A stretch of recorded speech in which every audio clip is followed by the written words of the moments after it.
គេងមិនគ្រប់គ្រាន់សត្រូវលាក់មុខបំផ្លាញសុខភាពនិងសម្លាប់ចំណងរឿងលើក្រែជំរាបសួរបងប្អូនទាំងអស់គ្នាស្វាគមន៍មកកាន់ Healthy XY នៅក្នុងសម័យកាលដ៏មមាញឹកនេះមនុស្សជាច្រើនតែងតែលះបង់ពេលវេលាគេងដើម្បីការងារការកម្សាន្តឬការប្រើប្រាស់បណ្ដាញសង្គមប៉ុន្តែបងប្អូនដឹងទេថាការគេងមិនមែនគ្រាន់តែជាការសម្រាកភ្នែកនោះទេតែវាគឺជាពេលវេលាដែលរាងកាយជួសជុលនិងផលិតអរម៉ូនសំខាន់នៅពេលដែលបងប្អូនគេងមិនបានគ្រប់គ្រាន់វាមិនត្រឹមតែធ្វើឲ្យហត់នឿយនៅថ្ងៃបន្ទាប់នោះទេប៉ុន្តែវាគឺជាការបំផ្លាញសុខភាពរាងកាយយ៉ាងធ្ងន់ធ្ងរនិងជាពិសេសបំផុតគឺវាសម្លាប់ចំណង់ផ្លូវភេទរបស់បងប្អូនដោយមិនដឹងខ្លួននៅក្នុងវីដេអូនេះយើងនឹងមកស្វែងយល់ជាមួយគ្នាអំពីបញ្ហានេះចំណុចទី1ការបំផ្លាញសុខភាពរាងកាយទូទៅការគេងមិនមែនគ្រាន់តែជាការបិទភ្នែកសម្រាកនោះទេប៉ុន្តែវាគឺជាដំណើរការជីវសាស្ត្រដ៏សំខាន់បំផុតដែលរាងកាយប្រើប្រាស់ដើម្បីជួសជុលនិងបញ្ចូលថាមពលនៅពេលដែលបងប្អូនបង្អត់ការគេងឬគេងតិចជាង7ទៅ8ម៉ោងក្នុងមួយយប់វានឹងបង្កើតជាមហន្តរាយដល់សុខភាពដូចខាងក្រោម 1. ការចុះខ្សោយនៃប្រព័ន្ធការពាររាងកាយ Immune System Failure ក្នុងអំឡុងពេលដែលយើងគេងលក់ស្កប់ស្កល់ប្រព័ន្ធការពាររាងកាយនឹងបញ្ចេញសារធាតុម្យ៉ាងហៅថា Cytokine ដែលជួយប្រយុទ្ធប្រឆាំងនឹងមេរោគបាក់តេរីនិងការរលាកផ្សេងៗផលវិបាកប្រសិនបើបងប្អូនគេងមិនគ្រប់គ្រាន់រាងកាយនឹងខ្វះខាតសារធាតុការពារទាំងនេះធ្វើឲ្យប្រព័ន្ធភាពស៊ាំចុះខ្សោយយ៉ាងគំហុកលទ្ធផលបងប្អូននឹងងាយឆ្លងជំងឺផ្ដាសាយងាយនឹងមានអាការៈរលាកក្នុងខ្លួននិងត្រូវការពេលវេលាយូរជាងធម្មតាដើម្បីជៀសផ្យាវពីជំងឺ 2. ផលប៉ះពាល់ធ្ងន់ធ្ងរដល់ខួរក្បាលនិងការចងចាំ Cognitive Decline ខួរក្បាលត្រូវការការគេងដើម្បីបោសសម្អាតជាតិពុលដែលកកើតឡើងពេញមួយថ្ងៃនិងដើម្បីរៀបចំការចងចាំឲ្យមានរបៀបរៀបរយភាពស្រពេចស្រពិលការគេងមិនគ្រប់ធ្វើឲ្យខួរក្បាលដំណើរការយឺតយ៉ាវបាត់បង់សមត្ថភាពនឹងការផ្ដោតអារម្មណ៍និងពិបាកក្នុងការសម្រេចចិត្តរឿងសំខាន់សុខភាពផ្លូវចិត្តវានាំឲ្យបងប្អូនងាយនឹងមានអារម្មណ៍តានតឹង stress ឆេវឆាវឆាប់ខឹងនិងក្នុងករណីធ្ងន់ធ្ងរអាចឈានទៅដល់ជំងឺបាក់ទឹកចិត្តនិងការភ័យព្រួយហួសហេតុ 3. ហានិភ័យនៃជំងឺរ៉ាំរ៉ៃនិងការលើសទម្ងន់ Chronic diseases and weight gain ការគេងមិនគ្រប់គ្រាន់រ៉ាំរ៉ៃគឺជាឫសគល់នៃជំងឺសម្លាប់មនុស្សខ្មាស់ស្ងាត់ជំងឺបេះដូងនិងសរសៃឈាមការគេងតិចពេកធ្វើឲ្យសម្ពាធឈាមកើនឡើងនិងបង្កឲ្យមានការរលាកក្នុងសរសៃឈាមដែលបង្កើនហានិភ័យនៃជំងឺគៀងបេះដូងនិងគ្រោះថ្នាក់សរសៃឈាមខួរក្បាលការឡើងទម្ងន់និងធាត់ជ្រុលនៅពេលគេងមិនលក់រាងកាយនឹងបាត់បង់តុល្យភាពអរម៉ូនគ្រប់គ្រងការឃ្លានវាធ្វើឲ្យអរម៉ូនដែលប្រាប់ថាឃ្លានកើនឡើងនិងអរម៉ូនដែលប្រាប់ថាឆ្អែកធ្លាក់ចុះនេះជាមូលហេតុដែលធ្វើឲ្យបងប្អូនចង់ញ៉ាំអាហារផ្អែមឬអាហារមានជាតិខ្លាញ់ខ្ពស់នៅពេលយប់ជ្រៅជំងឺទឹកនោមផ្អែមការគេងមិនគ្រប់គ្រាន់ធ្វើឲ្យរាងកាយបដិសេធសារធាតុអាំងសូលីនដែលនាំឲ្យកម្រិតជាតិស្ករក្នុងឈាមឡើងខ្ពស់ខុសធម្មតាដូច្នេះការបង្អត់ការគេងគឺប្រៀបដូចជាការបង្ខំឲ្យម៉ាស៊ីនឡានដំណើរការទាំងខ្វះប្រេងរំអិលយូរទៅ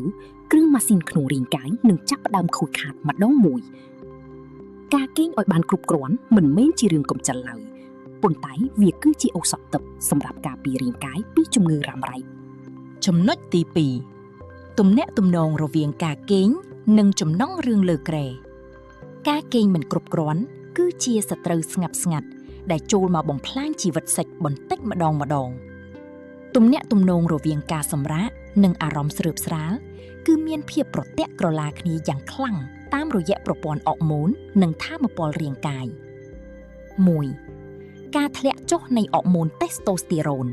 The testosterone tank ចំពោះបុរសអរម៉ូនតេស្តូស្តេរ៉ូនគឺជាប្រេងឥន្ធនៈនៃចំណង់ផ្លូវភេទនិងការឡើងរឹងរាងកាយបុរសផលិតអរម៉ូននេះភាគច្រើនបំផុតនៅក្នុងអំឡុងពេលគេងលក់ស្កប់ស្កល់ផលប៉ះពាល់ការសិក្សាវេជ្ជសាស្ត្របានបង្ហាញថាបុរសដែលគេងតិចជាង5ម៉ោងក្នុងមួយយប់ត្រឹមតែរយៈពេលមួយសប្តាហ៍កម្រិតអរម៉ូនភេទរបស់គាត់នឹងធ្លាក់ចុះយ៉ាងគំហុកដែលស្មើនឹងមនុស្សដែលចាស់ជាងអាយុពិតដល់ទៅ10ទៅ15ឆ្នាំលទ្ធផលកាលណាអរម៉ូនធ្លាក់ចុះបុរសនឹងបាត់បង់ចំណង់បាត់បង់ថាមពលនិងងាយនឹងជួបបញ្ហាខ្សោយសមត្ថភាពលើក្រែ 2. បញ្ហា stress និងអរម៉ូន cortisol the cortisol conflict នៅពេលដែលបងប្អូនបង្អត់ការគេងរាងកាយនឹងបញ្ចេញអរម៉ូន stress ដែលហៅថា cortisol មកកាន់តែច្រើនសត្រូវនៃចំណង់អរម៉ូន cortisol ខ្ពស់គឺជាសត្រូវលេខ1របស់អរម៉ូនភេទវានឹងទៅបន្សាបអារម្មណ៍ស្រើបស្រាលនិងធ្វើឲ្យរាងកាយស្ថិតនៅក្នុងស្ថានភាពត្រៀមប្រយុទ្ធជាមួយបញ្ហាជាជាងការសម្រាកដើម្បីសេចក្តីសុខផលប៉ះពាល់លើស្ត្រីចំពោះស្ត្រី stress ដែលកើតចេញពីការគេងមិនលក់នឹងធ្វើឲ្យគាត់មានអារម្មណ៍ថប់បារម្ភនិងហត់នឿយខ្លាំងដែលវានឹងបិទដង្ហើមនៃចំណង់របស់គាត់ភ្លាមទោះបីជាមានការបបោអង្អួលយ៉ាងណាក៏ដោយ 3. ភាពហត់នឿយនិងការបាត់បង់ថាមពល physical exhaustion ខ្វះកម្លាំងដុតបញ្ឆេះការគេងមិនគ្រប់គ្រាន់ធ្វើឲ្យបងប្អូនមានអារម្មណ៍ថាអស់អាគុយក្នុងស្ថានភាពបែបនេះការរួមភេទនឹងក្លាយជាភារកិច្ចដ៏ធ្ងន់ធ្ងរជាងការកំសាន្តដែលផ្ដល់ក្តីសុខការបាត់បង់ភាពតាក់ទាញការគេងមិនលក់ធ្វើឲ្យទឹកមុខស្រងូតស្រងាតភ្នែកស្លក់និងស្បែកខ្វះភាពស្រស់ថ្លាដែលវាអាចប៉ះពាល់ដល់ទំនុកចិត្តលើខ្លួនឯង 4. បញ្ហាផ្លូវចិត្តនិងជម្លោះក្នុងទំនាក់ទំនង relationship friction ងាយឆេវឆាវមនុស្សដែលងងុយគេងងាយនឹងមានអារម្មណ៍មួម៉ៅនិងឆាប់ខឹងរឿងទូចតាចអាចក្លាយជាជម្លោះធំជាមួយដៃគូរបាំងស្នេហ៍កាលណាមានជម្លោះឬភាពតានតឹងក្នុងចិត្តចំណងស្នេហ៍លើក្រេប្រកាសជាត្រូវរងសម្ពាធហើយប្តីប្រពន្ធនឹងចាប់ផ្ដើមឃ្លាតឆ្ងាយពីគ្នាដោយមិនដឹងខ្លួនដូច្នេះការគេងបានស្កប់ស្កល់គឺជាថ្នាំសម្រើបធម្មជាតិដែលមានប្រសិទ្ធភាពបំផុតនិងមិនអស់លុយបើបងប្អូនចង់ឲ្យភ្លើងស្នេហ៍នៅតែឆេះសន្ធោសន្ធៅចូលផ្ដល់តម្លៃឲ្យការសម្រាកឲ្យបានច្រើនចំណុចទី3តិចនិចបង្កើនគុណភាពនៃការគេងដើម្បីទទួលបានការសម្រាកដ៏អស្ចារ្យដែលជួយស្ដារទាំងសុខភាពនិងចំណង់បងប្អូនគួរអនុវត្តតិចនិចសំខាន់ដូចខាងក្រោម 1. បង្កើតវដ្តនៃការគេងឲ្យទៀងទាត់នាឡិកាជីវសាស្ត្របងប្អូនគួរចូលគេងនិងក្រោកពីគេងក្នុងម៉ោងដដែលជារៀងរាល់ថ្ងៃ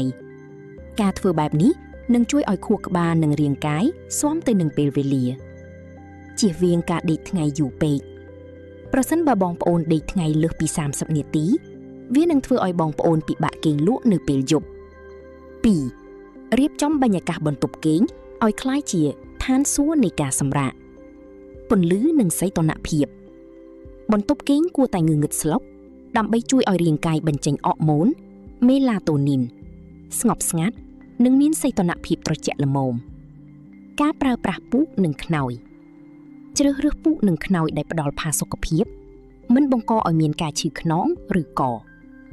3. កាត់បន្ថយការប្រើប្រាស់ឧបករណ៍អេឡិចត្រូនិកពន្លឺពណ៌ខៀវពន្លឺពីទូរស័ព្ទឬទូរទស្សន៍នឹងទៅបញ្ឈប់ការផលិតអរម៉ូនដែលជួយឲ្យគេងលក់